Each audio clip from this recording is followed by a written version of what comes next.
Ever felt like a podcast is packed with so much information that you need a second listen just to process it all? We've got you covered. Welcome to this breakdown of Generative Energy episode number 1 with Danny Roddy and Georgi Dinkov. This isn't just a recap, it's an overview to help you better understand the key points they discussed. Think of it as a supplemental guide to the original conversation. So if you haven't already, be sure to check out the full episode for the complete context. In this breakdown, we'll go over important topics from the episode, like how night shifts affect your metabolism, the connection between hair growth and seasonal changes, why sugar metabolism is superior to fat burning, and even tips for eczema and dry skin. If you've ever wondered about thyroid function, metabolism, or how stress impacts your health, you're in the right place. Let's get started with the first big topic, how working night shifts can affect your body and what you can do to mitigate the damage.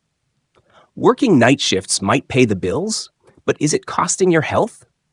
The body isn't designed to function optimally in darkness. So what happens when you flip your schedule upside down? In Generative Energy episode number 1, Georgi Dinkov explains that night shifts introduce a major stressor to the body, disrupting circadian rhythm, hormone production, and energy metabolism. Darkness itself is a stressor, increasing serotonin, cortisol, and prolactin, all of which can contribute to fatigue, inflammation, and even metabolic dysfunction. Working when your body expects to be resting leads to issues like increased stress hormones, lower metabolism, and higher serotonin, which can cause moodiness and energy crashes. Fortunately, there are ways to reduce the damage. Red light exposure. Since darkness itself is a stressor, using red light therapy can help mimic the beneficial effects of natural sunlight, reducing stress and improving mitochondrial function. Keeping easily digestible carbohydrates available during the shift can help prevent blood sugar crashes, which otherwise trigger cortisol release. Thyroid and hormone support. If approved by your doctor, using thyroid support, T3, pregnenolone, or even an anti-serotonin supplement like cyproheptadine can help counteract the serotonin and cortisol spikes. Managing light exposure. If you can't get red light, minimizing exposure to blue light from fluorescent bulbs, which is known to trigger stress responses, is another key step. Night shifts are tough, and while the body isn't meant to function this way long-term, making small changes like light exposure, carb intake, and hormone balance can make a huge difference in mitigating the stress response. If possible, limiting the number of night shifts worked per week is one of the best things you can do for your long-term health. Next up, let's talk about something surprising, how your hair growth changes with the seasons, and what that tells us about metabolism. Ever notice your hair looks fuller in the summer and thinner in the winter? Turns out it's not just in your head. There's actual science behind why your metabolism, light exposure, and hormones play a huge role in hair growth. In Generative Energy episode number 1, Georgi Dinkov shares his own experience with hair loss, explaining that hair is one of the first things to go when the body is under chronic stress. This happens because hair growth is non-essential to survival. When metabolism slows down due to stress, low thyroid, or lack of light, the body prioritizes vital functions over hair. He also mentioned something interesting. Hair growth follows a seasonal cycle, with summer being the peak time for regrowth and winter being the time of greatest shedding. During summer, increased light exposure lowers prolactin and serotonin, both of which are known to suppress metabolism and contribute to hair thinning. Light also supports thyroid function, which plays a major role in hair growth. In winter, shorter days and longer nights lead to higher prolactin, lower thyroid function, and increased stress hormones, making it harder for hair to grow. If you want to maximize hair growth, focus on supporting thyroid function. Low thyroid activity is a major cause of hair loss. Getting enough T3, adequate protein, and avoiding excessive stress can help. Optimizing light exposure, red light therapy, or simply getting outside more in the morning can suppress prolactin and boost metabolism. Avoiding chronic stress. High serotonin, cortisol, and estrogen levels can interfere with hair growth. Using things like progesterone, pregnenolone, or even anti-serotonin strategies may help. Dinkov mentions that while he has regrown a significant amount of hair, stress continues to be a limiting factor. The more stress the body is under, the harder it is to maintain full regrowth year-round. Hair loss isn't just about genetics. It's a sign of your overall metabolic health. If you're losing hair, it could be a clue that your metabolism needs support. Next, we're diving into a big one: why sugar-burning metabolism is actually superior to fat burning for long-term health and energy production. You've probably heard that burning fat for fuel is better than burning sugar. But what if that's just another health myth? In Generative Energy episode number 1, Georgi Dinkov and Danny Roddy break down why sugar-burning metabolism is actually superior for energy, thyroid health, and long-term metabolic function. The problem with fat burning. In low-carb, carnivore, or fasting states, the body shifts from burning glucose sugar to burning fats for energy. While this might sound great, here's why it can be a major issue. Fat oxidation produces less CO2 than sugar oxidation. Carbon dioxide, CO2, is essential for cellular respiration, oxygen delivery, and mitochondrial function. Burning fat produces less CO2, meaning cells become less efficient at producing energy. Fat burning promotes stress hormones.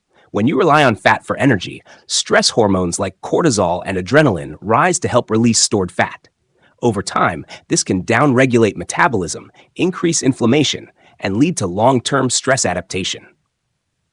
Fat oxidation can be inflammatory, especially if you're burning polyunsaturated fats, PUFAs, which release free radicals and suppress thyroid function. Why sugar is the preferred fuel? So why does the body prefer glucose? Sugar metabolism produces more ATP energy per molecule than fat metabolism. More ATP, more cellular energy, and better overall function. Supports thyroid function. Glucose metabolism is essential for converting inactive thyroid hormone, T4, to active thyroid hormone, T3. If you don't have enough carbs, thyroid function slows down, leading to lower energy, poor digestion, and even hair loss. Increases CO2, which improves oxygen delivery. More CO2 helps deliver oxygen efficiently to tissues, reducing stress and improving mitochondrial function. Lowers stress hormones. Unlike sugar metabolism does not rely on high cortisol and adrenaline to fuel energy production, meaning less chronic stress on the body. The Randle cycle, how sugar and fat compete. There's a well-known metabolic process called the Randle cycle, which explains how sugar and fat compete for energy production. When fat oxidation is high, glucose metabolism is suppressed, leading to higher lactate, lower CO2, and a more stressed state. This is why people on long-term keto or carnivore diets often develop low thyroid function, cold hands and feet, and fatigue.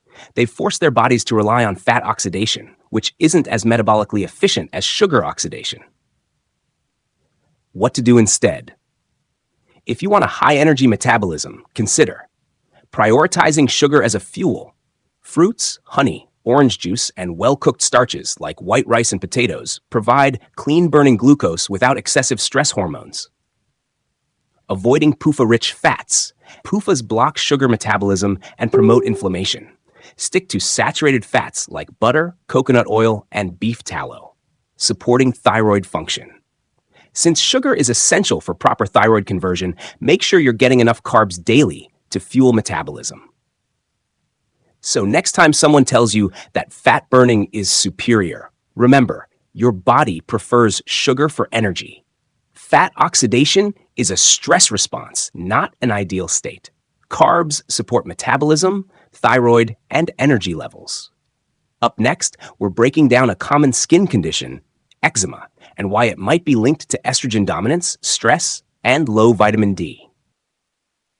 If you're struggling with eczema or dry skin, you've probably tried every lotion, moisturizer, or even prescription cream, only to find that the problem keeps coming back. But what if eczema isn't just a skin issue? In Generative Energy episode number 1, Danny Roddy and Georgi Dinkov explain why hormonal imbalances, especially excess estrogen and low thyroid function, might be the real cause. The problem: eczema, estrogen, and inflammation. Eczema is often linked to immune dysfunction, chronic inflammation, and an overactive stress response. But what's behind these issues? Estrogen excess suppresses skin healing.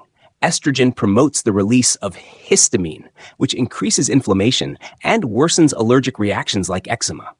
It also lowers thyroid function, slowing down skin regeneration and repair. Low thyroid function equals poor skin health. The thyroid regulates temperature, circulation, and cell turnover. When thyroid function is low, the skin becomes drier, thinner, and more prone to inflammation. Vitamin D deficiency. Georgi points out that almost every eczema sufferer is vitamin D deficient. Vitamin D plays a crucial role in immune function and skin barrier integrity. Without enough vitamin D, the skin struggles to heal and becomes more reactive to stressors. How to fix it? Supporting your skin from the inside out. Instead of just treating the symptoms, try addressing the root cause. Lower excess estrogen. Avoid PUFA-rich oils, vegetable oils, seed oils. Get enough progesterone from foods like dairy or supplements. Consider antihistamines like cyproheptadine. Consult with a doctor. Support thyroid function. Make sure your waking body temperature is at least 97.8 degrees Fahrenheit, 36.5 degrees. Get enough carbohydrates, fruit, honey, orange juice, to support metabolism. Consider thyroid-supporting nutrients like selenium, magnesium, and vitamin B1. Optimize vitamin D levels. Get at least 20 minutes of sunlight per day. Supplement with 5,000 IU of vitamin D daily, if deficient. If you've been treating eczema as just a skin problem, you might be missing the bigger picture. Lowering estrogen, improving thyroid function, and optimizing vitamin D can help clear eczema from the inside out. Coming up next, we'll dive into how to measure lactate production and why excess lactic acid can be a sign of metabolic dysfunction. Ever feel fatigued, out of breath, or like your muscles are burning too easily? That could be a sign that your body is relying too much on lactic acid fermentation, a less efficient and more stressful way of producing energy. In Generative Energy episode number 1, Danny Roddy and Georgi Dinkov discuss how excess lactate production is a major red flag for metabolic dysfunction, especially poor thyroid function and elevated stress hormones. The problem: why excess lactate is a sign of metabolic stress. Your body has two primary ways of producing energy: efficient energy, oxidative metabolism. When your metabolism is working properly, your cells burn glucose fully, producing carbon dioxide, CO2, as a byproduct. This is the preferred energy system because it's clean, efficient, and supports long-term health. Stress energy, lactic acid fermentation. When your metabolism is under stress or oxygen isn't being used properly, your body shifts toward a more primitive energy system.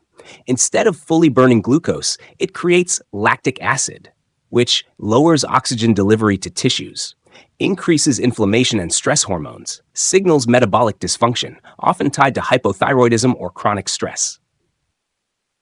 How to check if you're overproducing lactate? If your body is producing too much lactic acid, there are simple ways to test for it. No expensive lab work required. Check your breathing. If you breathe through your mouth constantly, especially at rest, this could indicate excess lactate buildup and CO2 deficiency. Nasal breathing, better oxygen utilization, and less lactate accumulation. The talk test. Try walking briskly and holding a conversation. If you struggle to breathe while talking, your metabolism might be running on lactic acid instead of oxidative energy. Cold hands and feet, low CO2 might be to blame. Lactic acid buildup reduces CO2 levels, leading to poor circulation, cold extremities, and muscle fatigue. Test with methylene blue. Methylene blue helps shift metabolism away from lactic acid production and back toward oxidative energy. If you take 1 to 2 milligrams of methylene blue and feel a significant energy boost, it likely means your body was relying too much on stress metabolism. How to reduce lactate production and improve energy. Want to shift your metabolism away from stress mode? Focus on supporting oxidative metabolism. Support thyroid function. Low thyroid activity makes it harder for your body to burn glucose properly. Check your waking temperature, 97.8 degrees Fahrenheit plus, and heart rate, above 75 BPM at rest. Increase CO2 production. Carbon dioxide helps counteract lactic acid. Holding your breath for short periods, breathing through your nose, and getting enough carbs all help boost CO2. Avoid PUFA and excess fat burning. Unsaturated fats slow metabolism and promote stress energy production. Focus on saturated fats, coconut oil, butter, dairy, instead. Carbs are your friend. Lactic acid overproduction is a sign that your body is struggling to fully use glucose. Eating more carbs, fruits, honey, orange juice can help restore proper metabolism. Excess lactic acid production isn't just about sore muscles. It's a sign of deeper metabolic dysfunction. By improving thyroid function, increasing CO2, and supporting oxidative metabolism with the right nutrients, you can reduce stress energy and boost long-term health.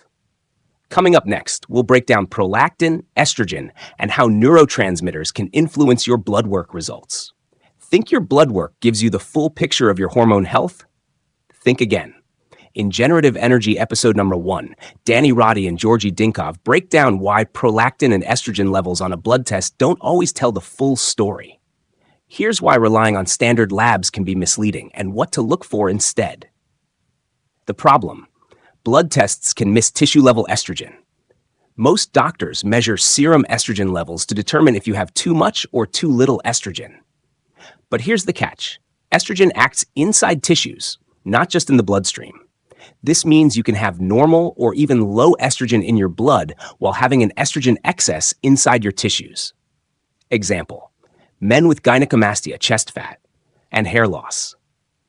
Many men with high estrogen symptoms like gynecomastia, hair thinning, or water retention have normal blood estrogen levels. That's because tissue-bound estrogen isn't always reflected in the bloodstream. The real signs of estrogen excess show up in prolactin levels, TSH, and cortisol balance. Prolactin, a hormone commonly associated with breastfeeding, rises in response to estrogen. If you suspect high estrogen, checking prolactin levels can be a stronger clue than just measuring serum estrogen. What high prolactin can indicate: elevated estrogen activity. Even if your blood estrogen looks normal, high prolactin suggests estrogen is activating tissues. Low dopamine function. Dopamine naturally suppresses prolactin, so high prolactin may indicate dopamine deficiency, linked to fatigue, low motivation, and brain fog. Thyroid suppression. Prolactin tends to rise when thyroid function is low, so if you have cold hands, feet, low body temp, or fatigue, prolactin might be pointing to hypothyroidism. Key tip: if your prolactin is above 10 nanograms per milliliter, it may suggest underlying estrogen dominance or thyroid issues. Other important markers for estrogen activity. If prolactin isn't enough, here are other key markers to check for hidden estrogen excess. Estrone sulfate, E1S, acts as a long-term estrogen storage form. Even if your serum estradiol, E2, looks normal, a high estrone sulfate means estrogen is still accumulating in tissues. Cortisol.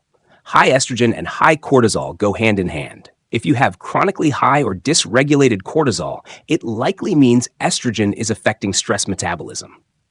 TSH, thyroid-stimulating hormone. High TSH above 2.0 suggests thyroid suppression, often caused by high estrogen-blocking thyroid hormone function. If your doctor only looks at TSH without checking free T3 and T4, they might miss a thyroid issue related to estrogen excess. How to lower prolactin and balance estrogen. Instead of just relying on lab results, you can actively lower prolactin and balance estrogen by improving metabolism and hormone function. Boost dopamine. Since dopamine suppresses prolactin, anything that raises dopamine levels can help lower excess estrogen effects. Vitamin B6, P5P form. Tyrosine and phenylalanine, dopamine precursors. Avoiding excess serotonin, which raises prolactin. Support thyroid function. Since low thyroid is high prolactin, making sure your thyroid hormones are optimized can help balance everything. Check waking temperature. 97.8 degrees Fahrenheit or higher is ideal. Eat enough carbs, fruit, honey, dairy to support metabolism. Consider thyroid-supporting supplements if needed: T3, iodine, selenium. Reduce excess estrogen. Instead of just suppressing estrogen, help your body detox it naturally. Activated charcoal or carrot salad binds estrogen in the gut. Vitamin E, natural estrogen antagonist. Aspirin, lowers excess estrogen activity. Key takeaway: blood work can be deceptive when it comes to estrogen. Prolactin, thyroid markers, and cortisol balance give a better picture of what's happening in your body. If you have high prolactin, poor thyroid function, or signs of stress metabolism like signs, there's a good chance estrogen is playing a bigger role than your blood test suggests. Up next, we'll cover how to recover from excessive endurance exercise and rebuild metabolic balance. If you've ever felt burned out, fatigued, or inflamed after long-term endurance training, you're not alone. In Generative Energy episode number 1, Danny Roddy and Georgi Dinkov explain how chronic endurance exercise can wreck metabolism and why the key to recovery lies in restoring the NAD plus NADH ratio. Let's break it down and go over how to recover and rebuild your energy system. The problem: endurance exercise causes chronic stress and metabolic damage. Most people believe that more exercise equals better health. But too much endurance training can push the body into a chronic stress state. Here's what happens when you overtrain. Increased lactic acid production. Endurance training shifts the body away from sugar metabolism and toward a stress-driven state. This results in excess lactic acid buildup, which blocks proper mitochondrial function and signals metabolic stress. High cortisol and adrenal overdrive. The body compensates for stress by elevating cortisol, which breaks down muscle tissue and suppresses thyroid function. Over time, this leads to low testosterone, poor recovery, and fatigue. Low NAD plus NADH ratio. NAD plus is critical for energy production, anti-aging, and mitochondrial function. Chronic exercise lowers NAD plus levels, pushing the body into an overly reductive state, too much NADH, which blocks metabolism. The result? Poor energy production, fatigue, brain fog, and muscle loss. How to restore NAD plus and recover from overtraining. To reverse the metabolic damage from excessive endurance exercise, you need to increase NAD plus levels.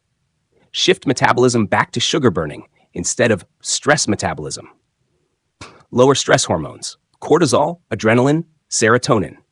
Here's how to do it. Step 1. Use methylene blue to restore NAD plus. Methylene blue is one of the best tools for increasing NAD plus levels and reducing excessive NADH buildup. Acts as an electron carrier, restoring mitochondrial function, reduces lactic acid production, and increases ATP production. Helps reverse metabolic suppression from overtraining. Dose: 0.5 to 2 milligrams per day. Start low and adjust based on response. Step 2. Increase sugar and reduce PUFA to shift metabolism. You cannot recover if your body is still running on stress metabolism. The fastest way to shift back is through proper nutrition. Increase carbohydrates: fruit, honey, dairy, white sugar. Carbs help restore liver glycogen, lowering cortisol and improving metabolic function. Fructose and sucrose specifically help restore NAD plus levels by supporting proper glycolysis. Avoid keto and low carb as they increase fatty acid oxidation, which worsens metabolic suppression. Avoid polyunsaturated fats, PUFAs. PUFA oxidation creates oxidative stress, suppressing NAD plus levels. Replace PUFA oils with coconut oil, butter, and dairy fats. Step 3. Improve thyroid function and lower stress hormones. Since overtraining suppresses thyroid function, restoring thyroid balance is essential for recovery. Boost thyroid function. Check waking temperature and pulse. 97.8 ACE is ideal. If low, consider thyroid support, T3 or NDT supplements. Reduce stress hormones, cortisol, serotonin, prolactin. Aspirin lowers inflammation and stress hormones. Cyproheptadine reduces serotonin and cortisol. Vitamin B1, essential for NAD plus production and energy metabolism. Step 4. Prioritize sleep and red light exposure. Since sleep deprivation increases stress metabolism, optimizing sleep and light exposure can dramatically improve recovery. Improve sleep quality. Low blue light at night. Use red lights in the evening. Get at least 7 to 8 hours of deep sleep. Use glycine and magnesium to reduce stress before bed. Use red light therapy. Red light exposure helps restore mitochondrial function, reduces cortisol and stress hormones, improves cellular energy production, aiding recovery. If you've been stuck in a low-energy, burned-out state from too much endurance training, the key to recovery is restoring NAD plus levels, supporting sugar metabolism, and reducing stress hormones. By using methylene blue, eating more carbs, supporting thyroid function, and managing stress, you can reverse the metabolic damage and get back to optimal health. That wraps up this breakdown of Generative Energy episode number 1. Thanks for watching. Make sure to like, subscribe, and check out the full podcast with Danny Roddy and Georgi Dinkov.